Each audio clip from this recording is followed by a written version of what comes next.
Ya vimos que esta posición ha ido cambiando y que los evolucionistas aceptan catástrofes, incluso catástrofes importantes, por lo que el actualismo ya no puede ser una teoría válida ahora mismo, y los evolucionistas mismos lo mencionan y lo dicen, que esto no es así. Hay que aceptar catástrofes porque se ha visto que es lo que hay y esta teoría ya no funciona, ya no es válida en la actualidad. Entonces, esto ya es una base, la primera, que no es válida. Entonces nos preguntamos, ¿por qué actualismo en un solo tipo de sedimentación, la horizontal, y por qué catastrofismo en todas las demás? ¿Vale? O sea, ¿por qué hay la teoría del actualismo la pondríamos en el típico sedimentación horizontal de la estratigrafía, como en el Cañón del Colorado, pero cuando no ocurre esto, decimos que ha pasado algún tipo de catástrofe? Y entonces ya no vemos estas capas tan bien puestas horizontalmente, sino que adquieren formas distintas, tan onduladas, de formaciones varias, en posición vertical o en otro tipo de posiciones que no son como las que vemos en el Gran Cañón. ¿Por qué? Pues porque en esos tiempos solo se aceptaba actualismo, era todo. Pero aquí se nos formula una pregunta: ¿podría este tipo de sedimentación horizontal ser causado por una o varias catástrofes? O sea, lo que se está diciendo de la estratigrafía, las bases, es que todo esto no es catástrofe, pero puede ser que todo esto se haya hecho en millones de años, o puede ser que esto haya sido creado después de una catástrofe sin necesitar tantos millones de años. Pues vamos a verlo, vamos a ver aquí lo que nos dice. Las corrientes de turbidez son corrimientos de tierra submarinos provocados normalmente por terremotos en los que un desprendimiento de tierra, arena y barro se derrumba rápidamente hacia las profundidades marinas. Un ejemplo de este fenómeno tuvo lugar durante el terremoto de Grand Banks de 1929, que ocurrió en la plataforma continental cerca de la costa de Terranova, Canadá. Bueno, vamos a ver un poco más sobre estas corrientes de turbidez.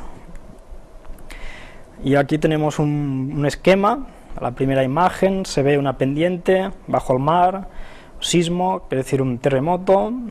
Ya en la segunda foto se produce un derrumbe debido a este pequeño terremoto que hace que toda la montaña se venga abajo, digásemos, arena, barro, todo se va acumulando. Ya vemos en la imagen C, todo va bajando y se van separando unas partículas más grandes, más pesadas, se van a quedar hacia abajo, las más pequeñas hacia arriba, y todo esto va a provocar una deposición de partículas y va a acabar creando una serie de rocas. Vemos la última foto, pone rocas duras. Pues esto es un proceso que ocurre en la naturaleza, corrientes de turbidez, y que no ocurre en millones de años. Vamos a ver ahora un vídeo de lo que serían las corrientes de turbidez, un poco qué es lo que ocurriría realmente. Vale, pues aquí tenemos un modelo de lo que podría ser esto que hemos comentado, corrientes de turbidez, y en un extremo se verá como si un pequeño sismo o un terremoto hiciera descender parte de la montaña donde ha empezado. Aquí vemos ya cómo todo va bajando. Esto sería arena, barro, todo tipo de cosas que forma este desprendimiento de tierra, ¿vale? Provoca toda una serie de corrimientos de tierra, y todo esto se va acumulando y poco a poco irá bajando y se irá acumulando aquí debajo del todo, ¿vale? Ya tenemos una capa aquí formada, ¿vale? Muy parecido a las capas horizontales que hemos visto antes. ¿Vale? Vamos a ver otro desprendimiento de tierras, todo polvo que levanta, barro, tierra, todo esto va hacia un lado, se va expandiendo y se va acumulando otra vez en forma horizontal. Aquí tenemos otro sismo, otro terremoto que puede ocurrir, desprendimiento de tierras, y veremos que todo esto se va acumulando capa sobre capa. ¿Ves? Aquí ya tenemos otra capa y quedan todas en una forma horizontal, muy parecido a esa montaña del Gran Cañón.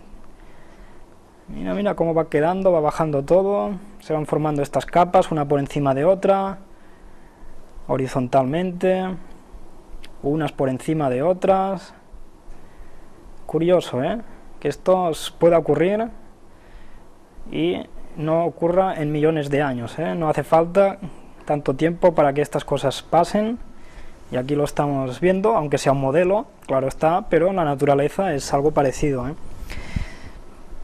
Vamos viendo, todas estas partículas se van acumulando unas por encima de otras, forma posición horizontal. ¿Lo vemos? Creo que es bastante visual toda esta animación, este vídeo. Vale, entonces vamos a ver, después de estas corrientes de turbidez, qué es lo que se forma. Aquí nos dice que una turbidita es una formación geológica que se deposita durante una corriente turbidítica, una avalancha submarina que redistribuye grandes cantidades de sedimentos clásticos provenientes del continente en las profundidades del océano. Bueno, pues ya vemos que esto, la turbidita es esto, pues una formación geológica debido a una corriente turbidítica, que es lo que hemos visto en el vídeo. Y aquí tenemos un ejemplo de lo que se puede acabar produciendo debajo del mar y después aparece por encima del mar. Esto ya hablaremos cómo puede haberse producido, pero aquí tenemos en Italia esta formación. Esto se encuentra en Wikipedia y en cualquier libro. Nos están diciendo que este tipo de sedimentación horizontal puede ser creada de otras maneras que no es la que nos dicen los evolucionistas. Aquí tenemos otra, ¿lo vemos? Todo capas horizontales, una por encima de otra. Esto está en Cabrillo Park, San Diego, California. Y aquí es lo que vemos, son estas capas horizontales, una por encima de otra, y formadas debidas a causa de una catástrofe, ¿vale? No debidas a que se hayan ido acumulando años tras años, millones de años. No, no, no, esto es una catástrofe, Entonces es una base que ya descartamos, La primera, la del uniformismo, actualismo. Vamos a la segunda, la horizontalidad, principio de horizontalidad. Ya vimos que las capas se acumulan unas por encima de otras y todas quedan muy bien puestas horizontalmente, ¿Qué nos dice aquí? ¿Cómo se explica que después de volcanes, terremotos, diluvios, las capas puedan aparecer una por encima de otra, también puestas horizontalmente después de 4,5 millones de años? Una buena pregunta, ¿no? Porque ya hemos visto el vídeo de la introducción de la primera conferencia, todo lo que había ocurrido desde que se inició la Tierra, Diluvios, caída de meteoritos, inundaciones, bueno, infinidad de cosas, y lo que nos podemos preguntar es cómo es que todo eso se ha ido acumulando en posición horizontal, también puesto, uno por encima de otro, ¿no? Y entonces, ¿cómo se explica que cuando faltan capas, ya sea por erosión u otros, las capas de arriba sigan estando totalmente horizontales? O sea, esto es algo que ahora hablaremos, pero a veces faltan, bueno, en la mayoría de casos faltan capas entre unas y otras, pero cuando faltan capas siguen estando puestas horizontalmente. ¿Ves? Por ejemplo, aquí tendríamos incluso el Cañón del Colorado, que es el gran ejemplo de muchos libros, en que sí que existen muchas capas, pero no todas. Y no están todas porque esto se puede determinar en comparación a otras montañas, y ahora no entraremos en detalles de cómo se hace todo esto, pero faltan capas en la mayoría de formaciones rocosas, de montañas, como es el caso del Gran Cañón, pero cuando faltan capas todo sigue estando horizontal, como si no hubiera pasado nada. Entonces nos preguntamos qué es lo que pasó con los millones de años que representan la capa desaparecida, ¿no? ¿Dónde han ido a parar? O sea, falta una capa, pero no hay indicios de que haya pasado nada, todo sigue horizontal. Bueno, un poco extraño, porque aquí tenemos un ejemplo de lo que pasa cuando hay erosión. que no queda horizontal. Lo vemos las flechas de color rojo que indican que todo esto no es horizontal. Esto ha quedado, bueno, de formas distintas, como si estuviera rota, ¿no?, la capa por arriba, pero las otras no, siguen siendo horizontales. Entonces, en este caso, si hubiera habido erosión, la capa de arriba se hubiera formado con una base erosionada y no sería horizontal, pero no es así. Esto no se ve normalmente, siempre son horizontales. Qué curioso, ¿eh? Después de miles de millones de años, estas capas no muestran ningún signo de erosión, ni que se hayan esfumado, o sea, habiendo desaparecido la capa, no se ve erosión. Curioso, muy curioso, ¿eh? Vamos a hablar un poco más de erosión y vamos a ver un vídeo. La corteza continental situada en el punto de colisión experimenta una presión extrema y la roca sólida se deforma y retuerce. Supongamos que mis manos son dos placas que aprietan la roca entre ellas.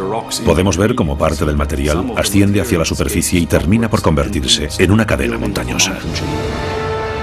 Los deformados pliegues de los estratos de roca salen al exterior conforme las montañas son empujadas cada vez más hacia arriba. La tectónica de placas es la causa de todas las cadenas montañosas de la Tierra. Tras millones de años de crecimiento, lo único que ha impedido que se sigan elevando inexorablemente es la erosión.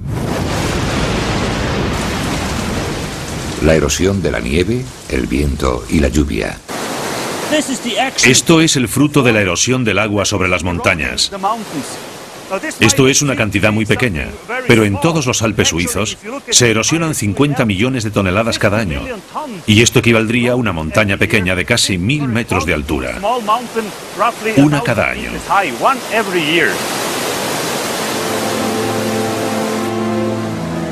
La altura de las montañas del planeta depende de estas dos fuerzas opuestas: elevación y erosión, que hacen que crezcan o mengüen algunas fracciones de centímetro cada año.